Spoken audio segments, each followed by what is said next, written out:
Shri Krishna Sharanam Mama.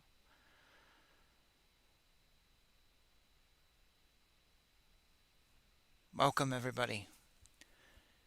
Today, I would like to give my answer to a question that is asked a lot. It's actually a very simple question on the surface, but when you dig into it, you see it's a super important question down below. And that is, how do I know it's God's voice that I'm hearing? How do I know God is talking to me and not my own thoughts or not a devil or another deity or something? How do I know? I think there are many right answers. There's many ways to answer this because God is not one size fits all. That's a little bit of part of the answer, actually.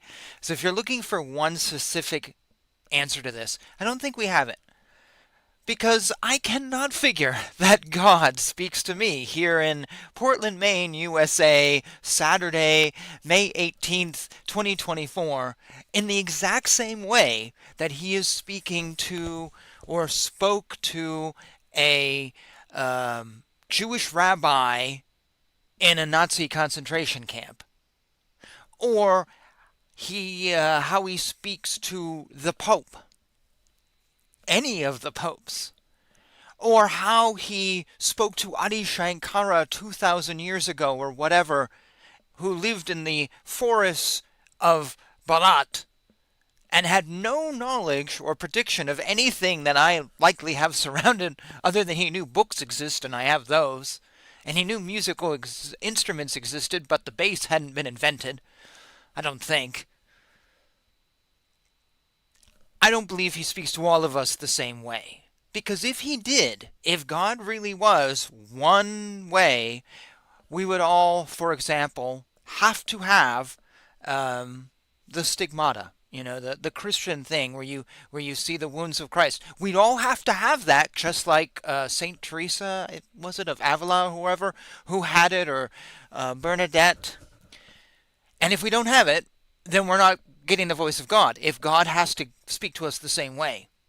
Or we would all have to have a burning bush in our front yard. Or we'd all have to own stone tablets of 10 commandments on each tablet, because that's how he spoke to Moses. So if he speaks to all of us in the same way, wouldn't we all have to have that? Right? So there is no one way God speaks to us. I would like to answer this question in the way I approach everything on this channel, and that is a down-to-earth, relatable way, with examples that I see around me. I think that's just sometimes the best way. I don't know how much scripture you all who are watching this have read. I don't know if you're a beginner on the road or a long time, or you're having ups and downs. I don't know. So I find sometimes when people give preaching or lectures and they say something like, well, you know, Rama said this. Okay, that's really cool, but I'm willing to bet a middle-aged housewife living in Seattle who is single, divorced, working, and raising a child may not have read all 7 volumes of the Ramayana by Valmiki. May not have read an abridged version either, doesn't really know about him, and has no feeling for him.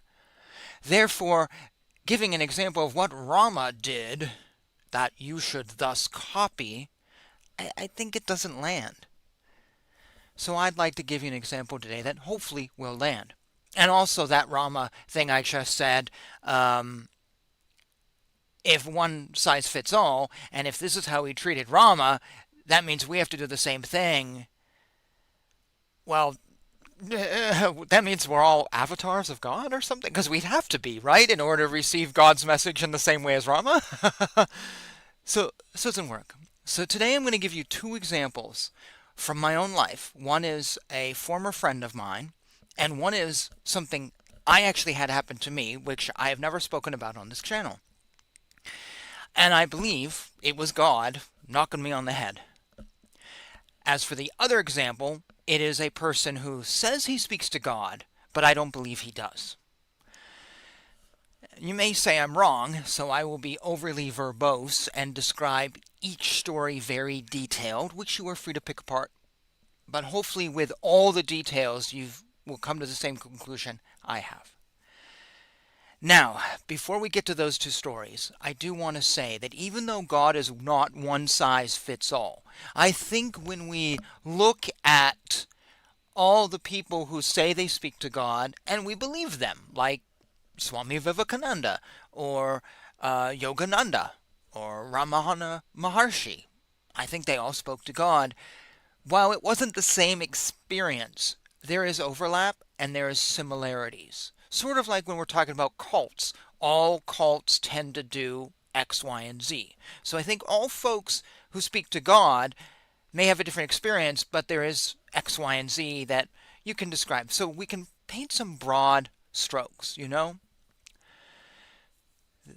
And alongside with that, I think there are people who do not speak to God, who say they do, and we can look at them and go, okay, we may not have a definitive answer for yes or no, but we have some broad paint strokes of what is God's voice sounding like and what probably is not God's voice sounding like. Okay, so that's what I'm going to do today, paint two stories to you. Hopefully that will give you lots of pointers to look for in your own life. God might be speaking to you, and hallelujah, if he is, that's awesome. But you may not know. You may be wondering. You may think or think not, or maybe God did and you didn't. So hopefully today I can help you formulate that. And remember, essentially on this channel, I am your cheerleader. That's what I'm doing on this channel. I just want to cheer people on in your spiritual growth and to guide you down the right road where you can have great things happen versus the wrong road where you're thinking it's the voice of God, but it's really not. And you're going down a dark path where your spirituality is not actually going to grow. It's going to go in circles. You're just going to go around and around and around in a little merry-go-round, thinking you're going places, but you're not. I don't want you to go there because I've been there. I've seen others who have been there. And when you break out of that and you're just like vroom, zooming down the highway to some unknown destination, it's awesome. Or put it like this. Imagine zooming down the highway or the Autobahn and you don't know where you're going, but trees are going by and towns are going by and it's really awesome. Or you're going round in circles to the same highway rest area and you keep visiting the same highway rest area over and over. You keep doing like a U-turn on the highway, coming back to that. Oh my gosh, look at how far we're going. No, you're doing the same thing. And even though that rest area has a Dunkin' Donuts, and you're well fed, are you really getting anywhere? Is that really that exciting? That circles. I want you to go there. I want you to go out. So that's really all I'm doing. That's what this channel is all about. So let me get my drink here. And then I'm going to tell you a story. So I had a friend. So this first story is the one who, this is how should we say, this is the what not to assume is the voice of God story. So I had this friend. We've lost contact, quite deliberately so. I pushed him away. I just couldn't. I felt abused by him in that sort of psychic vampire way where he just was sucking from me and wanting things, but it wasn't. I would When I would give him things, there didn't seem to be any benefit other than just wanting more or wanting money. And, well, what happened to that other money? Oh, you blew it. So I had to push him away. So this is a few years ago, though, not that long. He, I don't know, 46 now.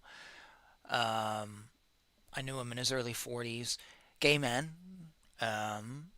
well educated, very spiritual.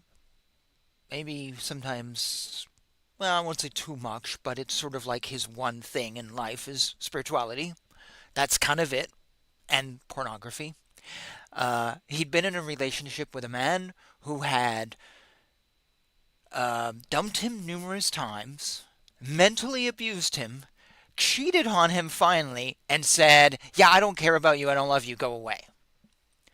Has not been in a relationship since then, and it's actually been many, many years, maybe a decade. So this guy isn't a horrible person, my former friend, but if he walks into a gay bar, people aren't going to go, "Ooh, look at him. He's a little heavy set, gray beard, gray. Isn't in good shape. He's obsessed in his religious stuff, and that's it. So I don't know what he's going to talk about with you." Doesn't really have much space for anyone, and he's very, very needy and very, very dependent. So you're inheriting someone who's just really needing you, and if you go out with him, I don't know. If he cleaned that up, though, he'd probably be a better guy. But he's not finding dates. Let's just put it like that. In a small town, too. And from what I know, from my own experience interacting with him and being in his former apartment, and a friend of mine interacting with him, and then another friend interacting with him, actually working with him, he would go on and on about his ex boyfriend. "Oh, I want him back. I want him back. Maybe if I go out with him, he'll realize how much he loves me and we'll get back together." And he'll break up with the guy he's currently with, who he dumped me for, who he's been with for like 8 years, and he'll go out with me. I'm really hoping he will. I'm just so sad and lonely, but I was happy when I was with him, even though I was abused. And if only I could just go back with him. This is not a healthy situation here. If your ex abused you, don't go back to that ex, even if you think you were happy. Well, ever since this ex dumped him, he has become the voice of Kali. And I've mentioned him on this show before, but he's a great example. So he is the voice of Kali. He is the prophet for the new world, and this is why I had to kind of push him away also, because he wanted me to validate him as the forthcoming prophet for the world of Kali. Kali speaks to him, okay, all the time, all day long, everything. If he doesn't know what he wants for dinner, Kali tells him, "Well, you have the lasagna or the chicken?" Well, Kali said have the chicken. Last time I heard about this guy, last year on his birthday, he showed up at a bakery, bought an entire chocolate cake for himself only. Kali told him to do that, to buy an entire chocolate cake, even though he told someone at the bakery that he was working on his diet because he's a really big guy. But Kali said that to him and tells him what to do, tells him if he shouldn't go to work today, and that it's okay if he doesn't call out of work, if like an hour or two after he's supposed to be there, then he texts, "Oh, by the way, I'm not coming in. I don't feel my cheese in the right place." Kali tells him that.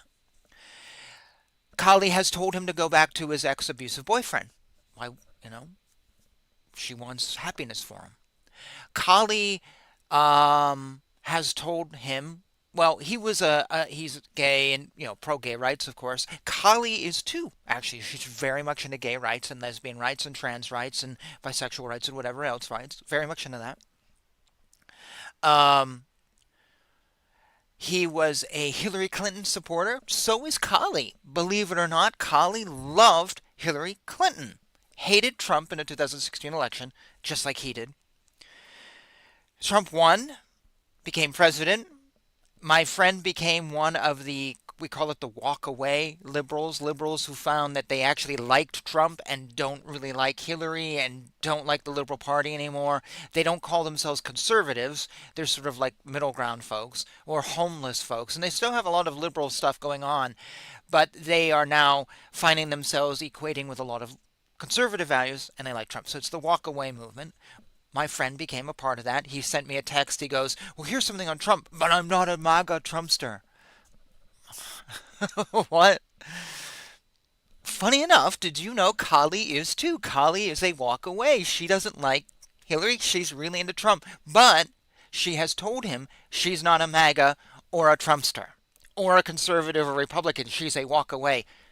It's amazing. So now under Joe Biden, last I knew, he didn't like Biden. But he decided that January 6th was an inside job. Kali agrees with him. Did you know that? Kali thinks January 6th was an inside job? I could go on. I think I've forgotten a lot of examples from my time with him and the times we hung out. But are you seeing a trend? Kali is just like him. Kali talks to him incessantly on every single thing and agrees with everything he does, even when he makes bad decisions. Wants him to go back to a bad relationship. Has the exact same political views. Even told him about certain gurus who turned into huge disappointments. And then he followed another guru that Kali recommended, and then that guru was a huge disappointment. But it was okay because Kali, is leading him on this journey through these internet gurus. Does this sound to you like he is a prophet and has the voice of God in his head? A God who happens to agree with every single thing he says and believes. And the interesting thing is, he'll tell me, or he used to tell me something. Well, Kali said this. Oh, okay, that's interesting. And he literally said to me once, "What a coincidence! I was just reading about that in a book about Kali, and I didn't know that." And then suddenly she said that to me in a dream a few days later. And my thought was, when our relationship was beginning to go into some, pushback territories, my thought was, you read something and you dreamed about it. I've done that. Doesn't mean I'm Stephen King. Is this really? I'm reading House Harkonnen and the Dune series right now. I had a dream about Dune. Does that make me Paul Atreides? Am I Madib? Does this sound like he has the voice of God in his head? A God who agrees with him 100% of the time? Well, the answer, hopefully you have come to that, is no. It's too lining up. Also, it doesn't match with how we know Kali. Kali, the mother, is not, I don't think, going to push someone into a negative relationship and say, you should try to get in a relationship with this guy who abused you and try to break up the relationship for your own happiness. Do you really think God gives advice like that? And do you really think God is so involved in our life that God is saying, no, drink tea instead of 7-Up? And when you hear people who talk about the voice of God, God is not involved in every single little decision that we make today. Well, should I use the bathroom now or after I eat dinner? God doesn't answer those type questions. And God doesn't always agree with us. Sometimes God tells us to do things that is not in our best judgment. But that's the part that my friend has not gotten. Now, if you think that he's hearing the voice of God, okay, I will give it to you. I'll say, fine, let's have that discussion. Show me attributes of Kali that this guy is demonstrating. Show me others who follow Kali, who can say, yes, Kali agrees with me, and Kali is this, and Kali is that, and someone in Barat's going, yes, Kali is anti-Modi. He hates the RSS. Well, I didn't know that. And because I hate the RSS. It's what a coincidence. So if you, essentially, are hearing the voice of God, and God agrees with you, I am very sorry, but I don't think you're hearing the voice of God. If God likes everything that you like, God is a fan of the Dune novels. Wow. And likes The Shadow from the 1930s. Wow. And is really a big fan of Doctor Who, but doesn't actually like the writing since Jodie took over and the new Doctor. Wow.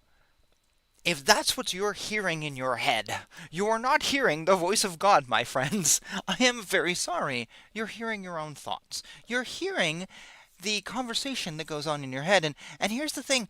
I have heard that not everyone has a conversation. That they just sort of, nothing's going on there. Which is frightening to me.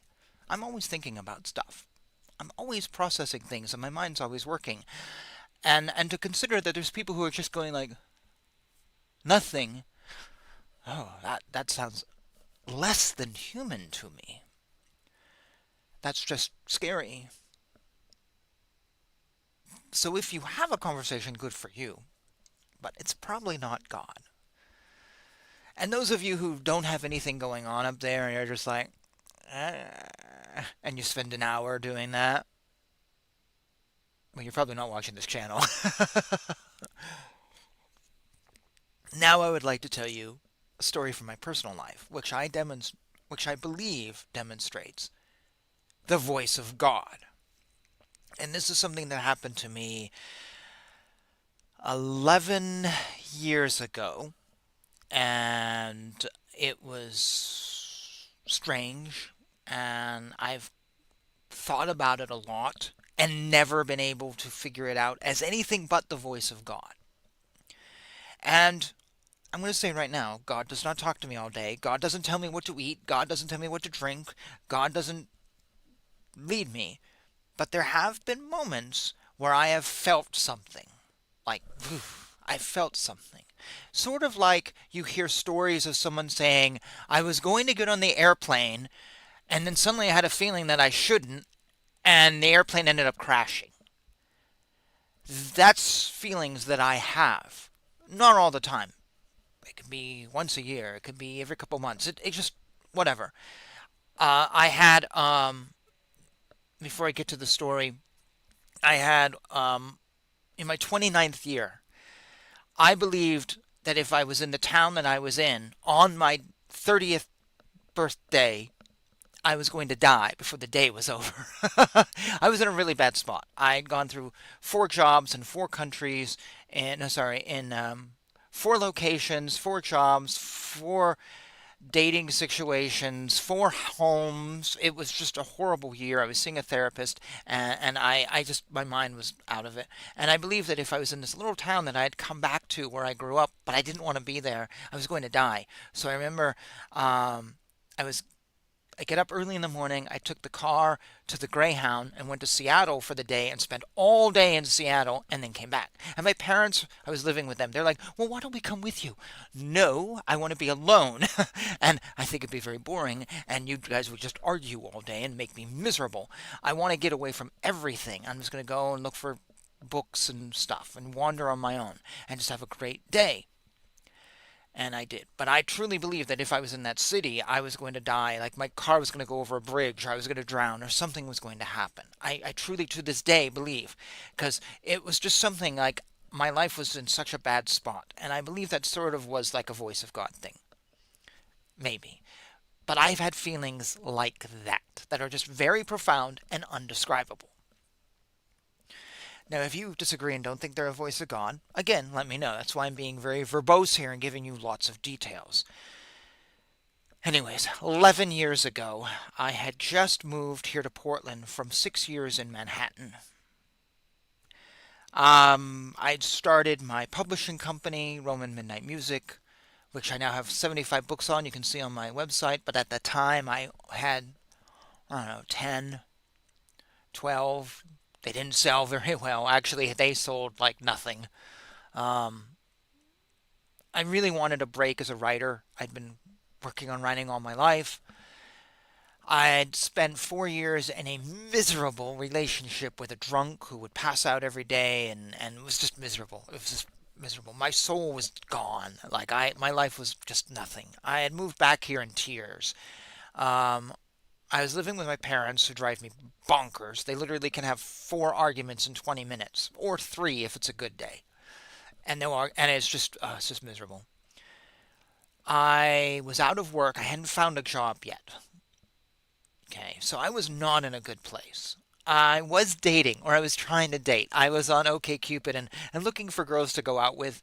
I would end up finding one who I went out with for about officially for 3 months. We saw each other for like 6, and she used me and let me go, and that was fine. I didn't think twice about it. But it was like someone asked, "Well, why are you dating?" when you don't have a place to live yet and you don't have a job yet, I'm like, just because I need to feel like I'm wanted. I need to feel like life is good because I'm in just such a rough spot and I need to get my life going when it hasn't happened yet. Um, I was talking to like a friend on from high school on Zoom who I've never talked to, is kind of a loser too, but drunk. And but it was just I just needed something.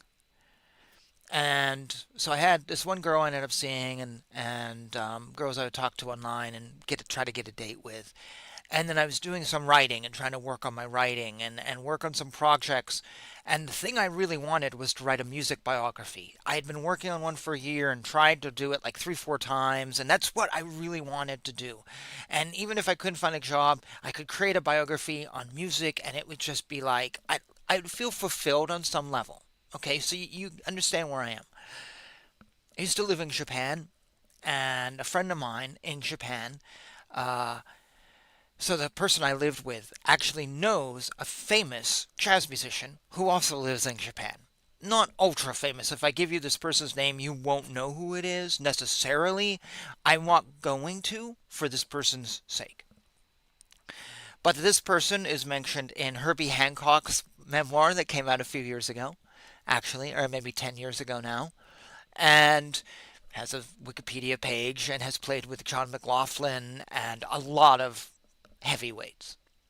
Not a well known player, though, but a well known person in certain jazz circles. I never met him when I lived in Japan. Like, he'd be at the house, and then I'd be coming home from work after he left. I didn't know anything about him. I think he came to the house maybe three times in the 3 years I was there. He was just someone who was in Japan. I kind of lost contact with the guy I lived with in Japan. We didn't get along. He was a narcissist. But he sends me this email. Hey, Aaron, do you remember so and so? He wants to write his memoir and asked if I knew any writers who were also music people. And I said, you are writing, and I don't know if you still are, etc. You know, this had been quite a few years later. Would you be interested in working with him? You can bargain with him for like a author credit or money or a percentage of something. I don't know. There might be some research. You may have to meet him. Whatever. He'd actually tried to come to New York a few years earlier, and my friend had emailed me and goes, "Can you put him up?" And I went, "No, I'm in a studio with a friend, and he'd have to sleep in the bathtub." Like, I'm not even joking with you. If it was just like a year earlier when I had my other apartment, we had a pull out bed, but now I have no place for him to stay. He never came to New York. But whatever. I mean, it's like, okay. I mean, that was the end, and he didn't want to pay hotel prices in New York, which are stupid expensive.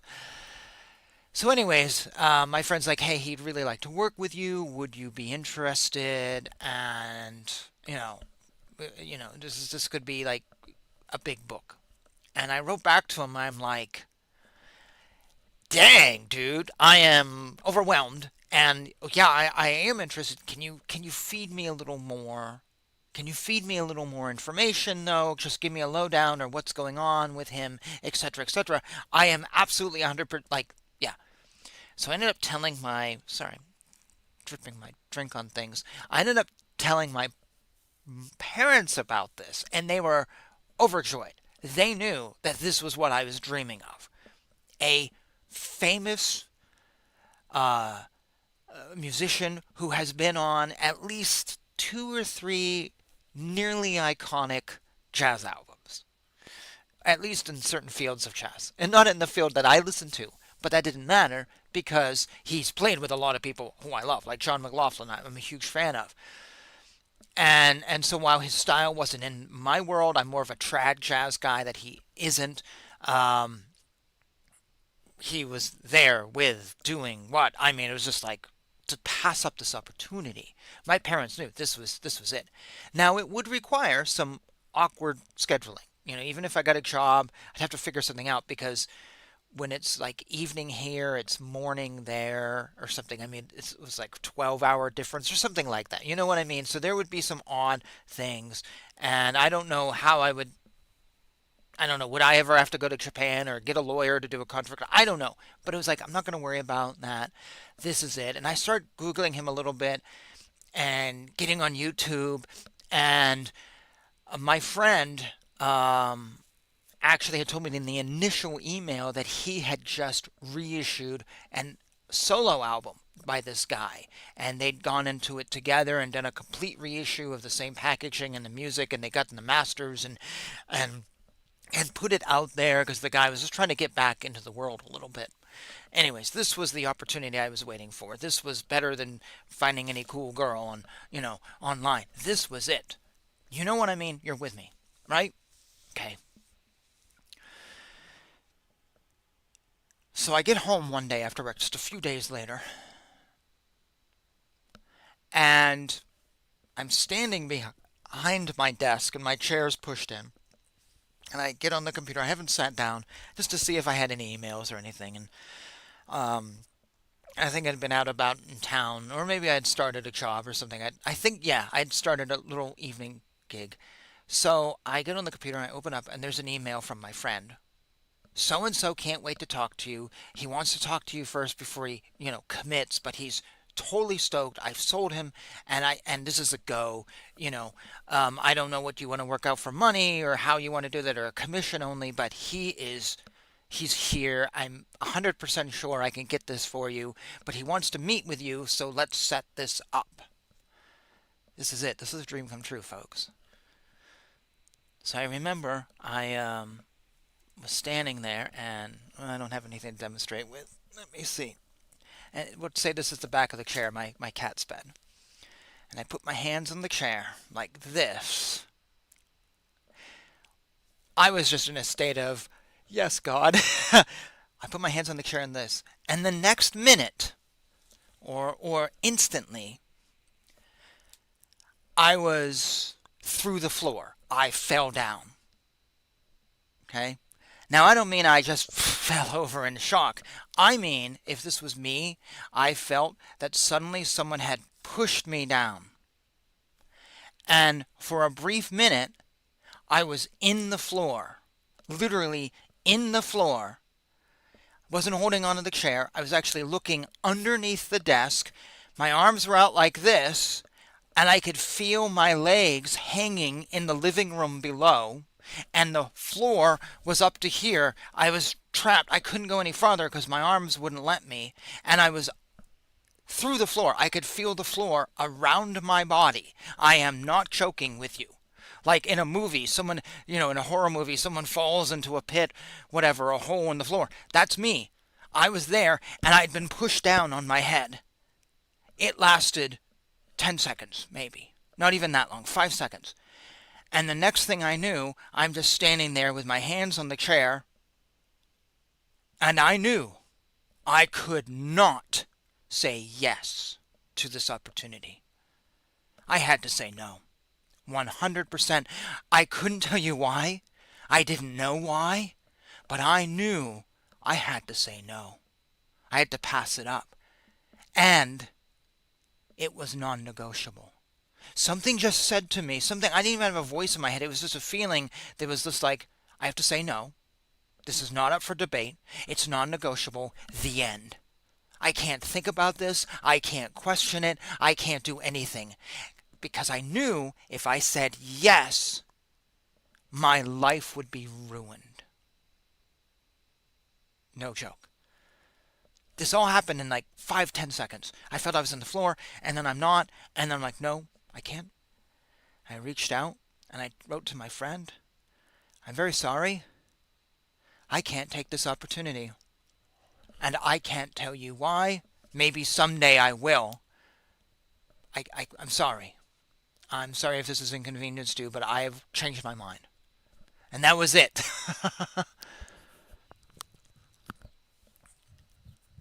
A few days later, he wrote me back. He goes, well, like the next day, he wrote me back. He goes, well, what happened? Are you worried about something? And I said, I can't discuss it with you. The end. I'm very sorry. And if you hate me, you hate me. But I have to say no. And I'm really sorry about this. But I'm not even going to discuss it. I think I even deleted the next email he sent me without even reading it. I was done.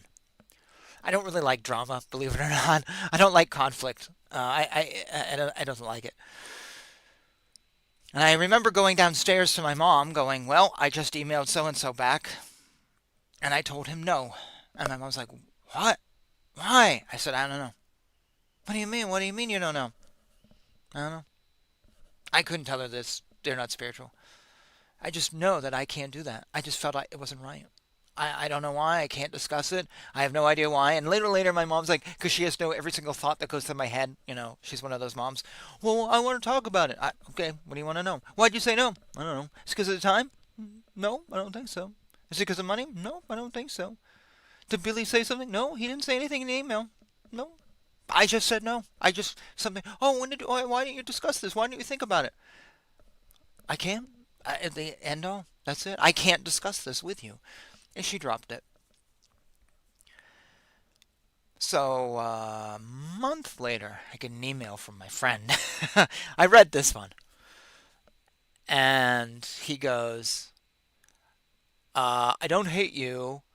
I don't know what happened, but you made the best decision you could make." I'm not joking. He wrote to me and said, "I didn't tell you that this album I did with him, the bastard still owes me $12,000 and is saying that he doesn't owe me any money, and I think I might take him to court because he's famous all over the country of Japan for not paying people and dropping out of bargains. And if you don't get it in writing with him, good luck. And even if you do, he's not reliable. And I'm really pissed off at him, but I was kind of hoping, I could, if I gave him you as the author, then maybe he'd pay me the money he owed me." He went on and on like this. And then he goes, "Yeah, I'm 99% sure he just wanted to write a book and get lots of money because he's heard people get really famous off these books sometimes. Sometimes. Because he's got some health problems and wants to pay off his health bills. So he just wants a way to make money." You made the best choice. And I wrote back, "Well, thank you very much. I didn't know any of that. That's all new to me. But actually, it had nothing to do with my decision. It just was something that I just felt. And okay." I think the guy may have passed away at this point. He never paid my friend. As far as I know, like 11 years later. I don't know. I don't talk to him. Maybe he did. He may have passed away before that happened. um, and I believe I believe that was the voice of God speaking to me. Because God didn't say, "Go for this opportunity. It's what you've been waiting for all your life." Literally, all my life, I've wanted to write a music biography, or from at least high school. God was telling me the exact opposite. He was telling me the last thing I wanted to hear. He was telling me to go against what I wanted to do. He wasn't telling me even. He was giving me some weird physical manifestation that I would never forget. And then just a feeling of do or die. There's no words in my head. No voice was spoken to me. There's this feeling I knew in my head what I had to do. And if I didn't, I would fuck everything up. Now imagine if I had said yes to this guy, I would be writing a book for a guy who just wanted to make money. And that is honestly the worst reason to put your um, memoir into print. I've read memoirs by musicians who I'm pretty sure just did it for money, and they're trash. They're horrible. I've read like nearly 100 music biographies. I know the bad ones. They're bad. No one cares. They're just looking for a quick buck, and it backfires horribly. And it would probably hurt my reputation. Maybe. But it would be abused. And then to find out he's doing this, and then I might get screwed over for money. So I might work hard on this project and I get screwed out. So imagine spending a year writing a book and you don't make any money from it. Your name maybe isn't even on it. Yeah, you'd be pissed. And I would have had to adjust my schedule and spend time. And it's not, writing a book is not easy. It takes a lot of time. Real life sucking commitment when you have other things you're doing. And there would be research and there'd be stuff, and I might humiliate myself and ruin my reputation and ruin my life had I said yes. So I think that was one of the many times that God spoke to me because God wasn't telling me what I wanted to hear. God didn't agree with me. Um, God didn't change points of view. God didn't suddenly say, well, now you're a fan of this bass player's music style. No, I still had my own opinion on his playing. Personally, I don't think this guy's that interesting as a player. He is on an iconic album, and I can't name the album because as soon as I do, you will know the song and you will know the album and everything. I can't do it. It's a more contemporary album, though. Well, I think it's in my lifetime.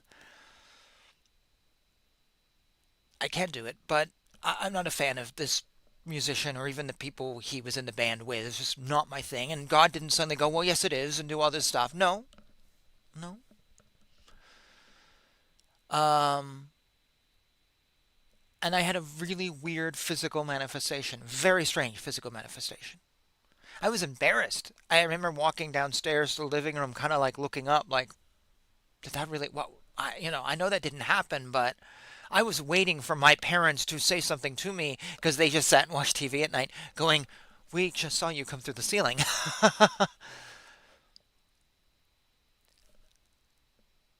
I can't explain that event other than it was God's voice. If I'm wrong, you are free to argue that point and put it down below and explain why I would go against my lifetime dream and turn down a position that was golden, even when I had decided that the scheduling, no big deal. I didn't even need a lot of money. Just give me some, like a cut of sales would be fine after the fact. None of these things were issues for me. Just to be able to write a story of a famous musician and get it out there with maybe a big publisher and maybe in the process meet some of these jazz people. And even if I'm not a big fan of their music, there's some people I would be honored to meet or get to talk to them in working on the biography. I was willing to do that and even put my own money out there. So these weren't issues for me. I didn't have that going through my head. Well, no, I was ready to go, but I was stopped.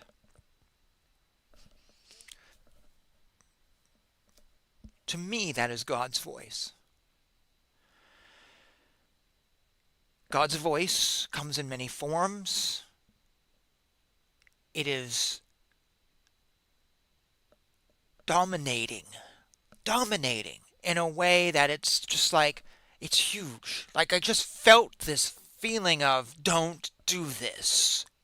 But if you do, you will suck. It's this feeling that was just, it literally glossed over any other feeling I had in that moment, any doubt, anything. Like I couldn't have another thought for a few seconds. All I knew was no. I just had to write no.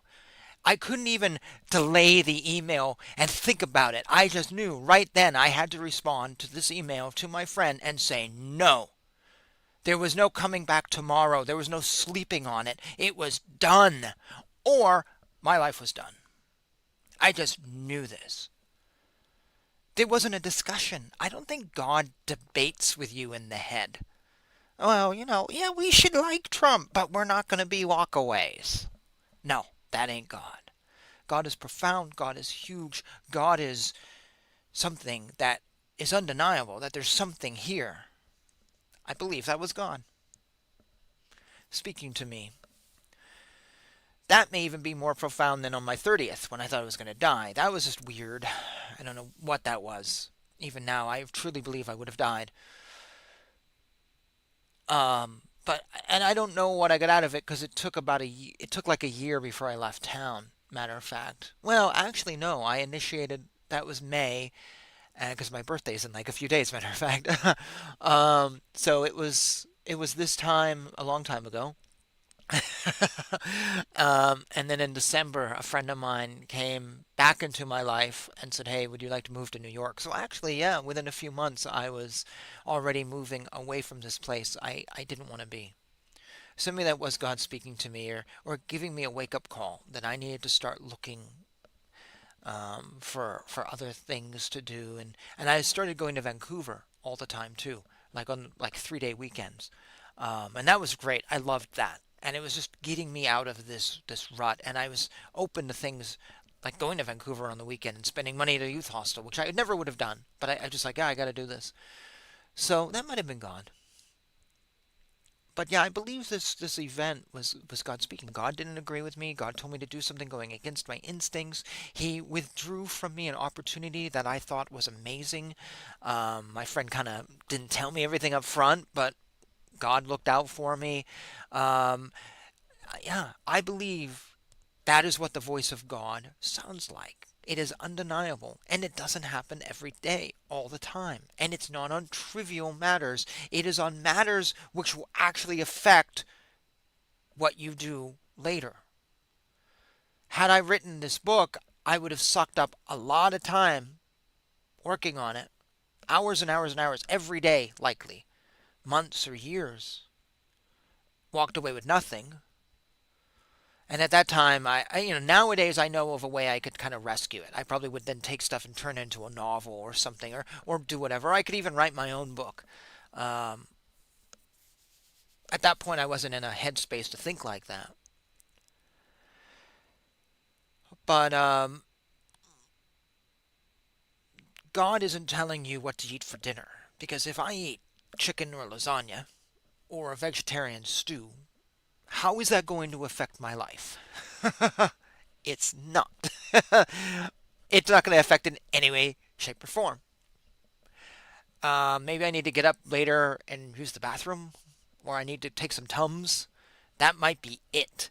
That is not a profound decision that is going to alter my life, whether I have chicken or vegetable stew for dinner, or maybe a lamb kebab, whatever. It doesn't even matter because this is not a profound decision. But whether I stay in a town because I think I might die that day, that's a profound decision. That's very profound. Or whether I should suck my life up into this book to make myself feel better when at the end of the day I would feel like trash because I'd be treated like trash. That's actually a profound decision. Plus, I'd be working on the book and maybe I wouldn't be focusing on a dating life. And I ended up uh, in this sort of time period, ended up meeting a girl and we were together for a year, matter of fact. And it had its ups and downs. But it was a very good year in general. And she was a good person to be with at this point in my life. And far more valuable than the way I might have been treated by this musician who was just using me. So I think that's what God's voice sounds like. It is profound. And I've had other times like this. I've just given you two today. But I've had other moments where I've had that sort of, whoa, yeah, nope, nope, gotta walk away. Just gotta stop and go. And maybe I know why, and maybe I don't. And then I found out I avoided something that could have just, whatever. I think that's God's voice. And God speaks at the times which are important and about important things and steers you in directions that are important, but isn't sitting with you at night discussing politics. Isn't telling you, yes, yes, keep watching Game of Thrones. Don't stop at this episode. Watch the next one. Don't go to bed yet. Stay up late. That's not God. That's really good script writers.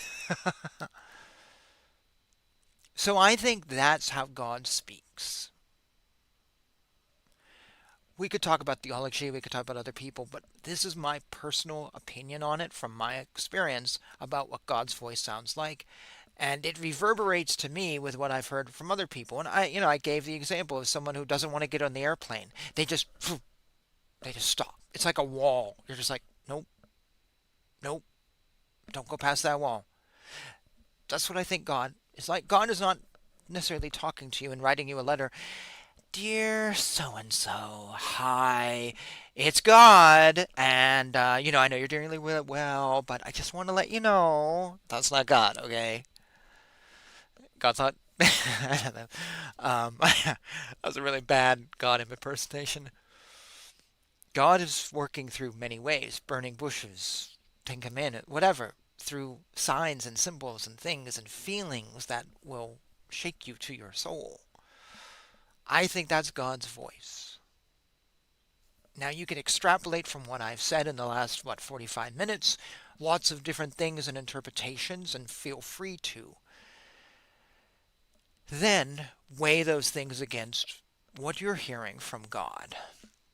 What God is telling you, and what is maybe not God after all. Maybe it's just your own voice in your head. See, this is the next step. You have to be honest about this. You have to be truly honest and go, yeah, no, that wasn't God after all. That was just me wanting a lamb kebab for dinner. Yeah, I just wanted to watch that next episode of Game of Thrones. You have to be honest. And as I say all the time, this is the foundation of spiritual practice, is being honest. If you don't have that, forget about what God's telling you. This is ground zero, is honesty. And sometimes honesty means coming to grips with the fact that it's just our own brain working overtime. Or we're creating a God, like I think my friend has created Kali because he's sad and lonely, and this just gives him comfort to have a invisible friend who treats him well and agrees with him and, you know, doesn't abuse him. That's what this is. We all want an invisible friend because it makes us feel good. But religion's not about feeling good. It's about these profound things where our life moves on and we do things and we achieve great things. God has a purpose for us. God has things that he wants us to do. And for us to fuck up our life, God will redirect us if we're listening. I think a lot of people, though, they actually hear the voice of God. That's the last thing I'm going to say today. I think they actually hear the voice of God. They have moments like this, but they don't listen. Like my mother said, well, why don't you think about this for a little bit and then, just get back to, your Billy. No, no. I'm going to think this is not up for debate. I just know it. I think people then go, well, logically, I should debate this. And then they say, sure, I'll do it. Or they take a feeling like that and they go, oh, well, indigestion. I obviously ate something bad for dinner. And then they do something. I think a lot I think a lot of us hear the voice of God. A lot of us do. And we don't always listen, and we don't know what to listen for, or we think it is something it isn't, or whatever. And hopefully today I've added my 2 cents to to the conversation, to the question of how do I know it's God's voice? Well, I've given you lots of pointers over the last 45 minutes on things to look for, traits that I think are shared by those of us who have heard God's voice. And maybe my examples are wrong and you can say I haven't, but I think the idea of God speaking to us and is profound and is directing us, that I think is right. So even if you don't like my example, I think my conclusions are actually fairly correct. I think I'm on the ball with that. I look at what other people say and teachers, and if you watch this channel, you know I'm well read, and I've been around the block. I think I've got that. So I'm willing to argue with you on my examples, but I think you can pull some things away. So anyways, I think that's enough for today. Thank you for joining me. Thank you for sitting with me. Um, if you have questions, comments, anything like that, um, thank you for joining me. Thank you for yeah, hanging out with me today. And feel free to email me privately if you want. I will respond to anyone who does email me. I will give you the time. If you give me the time, it may be a few days late. If I don't always get to comments, though, I do have to be honest, I just get so many. And namaste to you too, Alibaba. And feel free to support this channel. If you like something and check out my website, I have lots of books. Also, You can support this channel by buying any of the books that I mentioned. I have links that I put into Amazon. Just a shameless plug. And yeah, I think that's a good place to stop this. So thank you all. I hope you are well wherever you are. Jaya Shriman Narayana.